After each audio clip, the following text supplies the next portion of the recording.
Yes, the 1950 U.S. Census is finally going to drop. It's going to be available April 1st, 2022, which is only a few weeks away from today.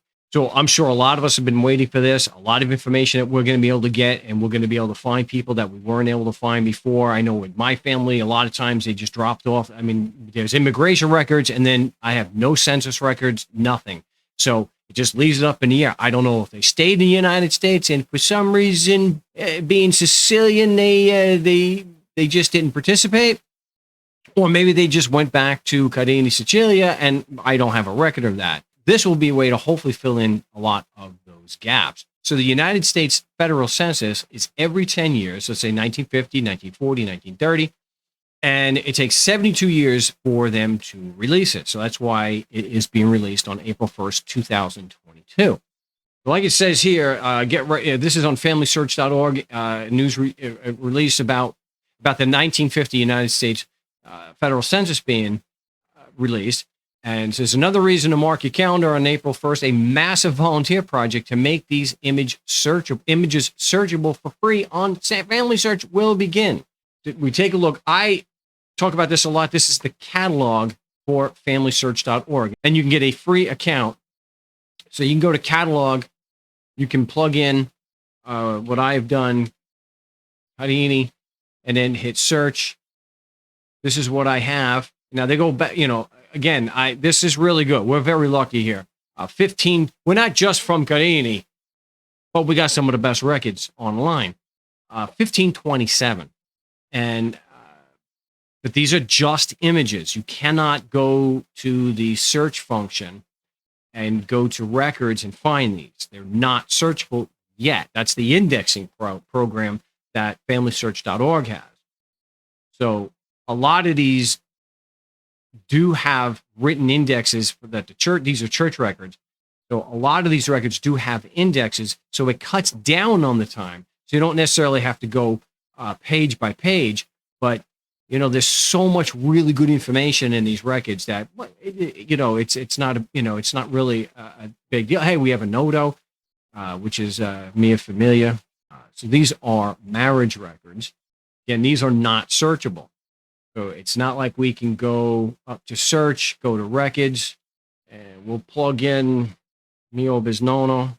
And he was in Brooklyn. So we do have these census records for that, because the 1940, 1930, 1920, 1910, all those are indexed. Of course, the 1890, not so much, because we lost, that's gone.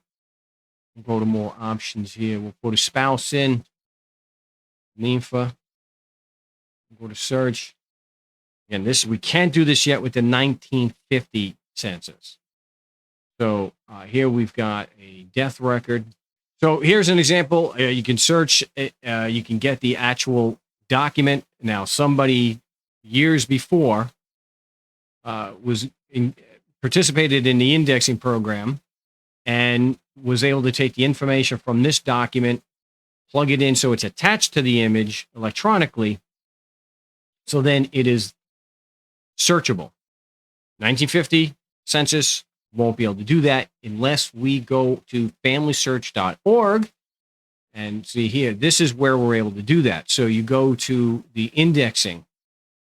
You go to Get Involved, click down to indexing, and that pulls up this page. You do it by batches.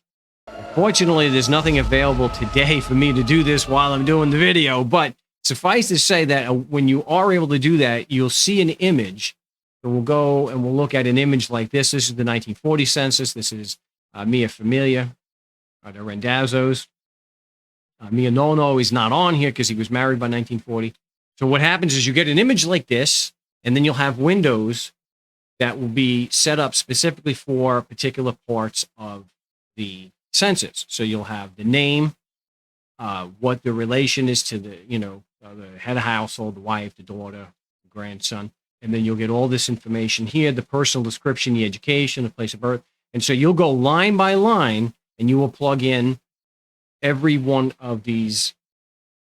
And this is not the worst I've seen, not the best, but it's not too bad. But we'll plug in all that information so that when we do go to search here, we're able to pull up not only the 1930 or 40 census, but the 1950 census, if whoever we're looking for is actually on there. But this is going to take a lot of work. So I would encourage everybody to go to familysearch.org and sign up for free if you're not already.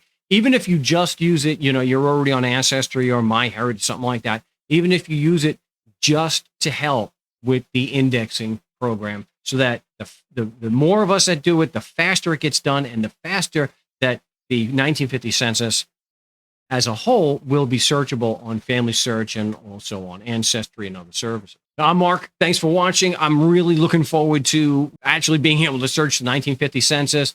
Hopefully, you will also go on to familysearch.org, and you will, because I know I will be. I haven't indexed in a while. I got to admit I haven't, but I will be indexing on a regular basis, and it's really a lot of fun. And hey, you might even see some of your own family on that census. And you can have that before anybody else does. And I'm Mark. This is Epic Genealogy, and again, thanks for watching.